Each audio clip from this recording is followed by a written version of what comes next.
How to add profile photo in LinkedIn mobile app. Firstly, you have to install the LinkedIn app from your Play Store.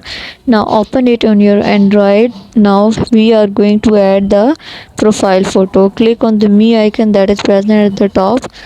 You can see view profile. Click on view profile. Before this, just make sure watch the complete video and follow each step carefully to avoid forgetting anything and making mistake. Now there is a section, add section.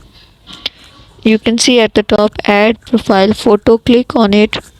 You can take a photo at that place, and you can upload a photo from your gallery like this. I want to upload any of the photo from my gallery. That photo will be added to my profile. Thank you so much.